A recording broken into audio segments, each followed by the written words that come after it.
एक बार माता उमा ने भगवान महेश से प्रश्न किया और भगवान महेश से प्रश्न कर कर कहा कि देवाधिदेव महादेव, मेरे मन का एक छोटा सा संशय आप समाप्त कर दीजिए। मेरा छोटा सा संशय आप उसको मिटा दीजिए। भगवान महेश ने, भगवान शंकर ने उमा से कहा, पूछो तुम्हारा संशय क्या है?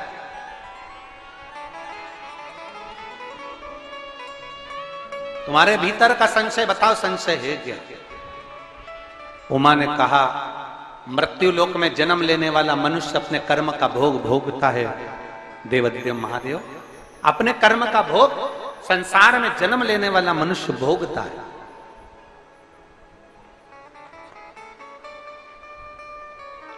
पर मान लो, उमा कह रही है भगवान महेश से, मान उसकी किस्मत में सुख लिखा ही नहीं है, उसके भाग्य में अच्छा लिखा ही नहीं है, उसके भाग्य में सुख है ही नहीं। उसको पूरी जिंदगी अपशब्द ही मिलना है, उसको पूरी जिंदगी आड़ा टेढ़ा ही मिलना है,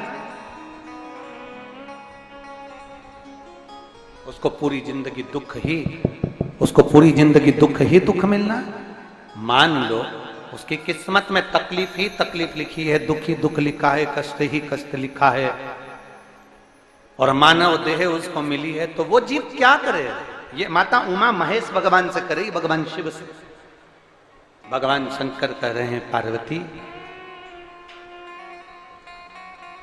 संसार में जन्म लेने वाला मनुष्य अगर उसके भाग्य में सुख नहीं, उसके भाग्य में अगर खुशियां नहीं है, उसके भाग्य में अगर सुख नहीं है, उसके भाग्य में अगर अच्छा नहीं है, पत्रिका दिखा ली सुख नहीं है, कार्य कर कर देख लिया सुख नहीं है, तकलीफ उसकी जिंदगी में चल ही चल रही है, तो भगवान शंकर कहते हैं, भगवान महेश कहते हैं, उमा, उस मनुष्य को दूसरे का अच्छा करना प्रारंभ कर देना चाहिए, तो उसकी अच्छाई अपने आप सामने आना प्रारंभ। फिर वही शब्द आ गया, अरे मत बुरे कर्म कर बंदे वरना पछताएगा, भगवान की आंखों से बच नहीं पाएगा, तू बच नहीं पाएगा। अरे ओ अज्ञानी मत कर, तू अच्छा कर्म कर। नहीं है तेरे भाग्य में सुख, तेरे भाग्य में अच्छा नहीं लिखा है ना, तो अच्छा कर्म कर।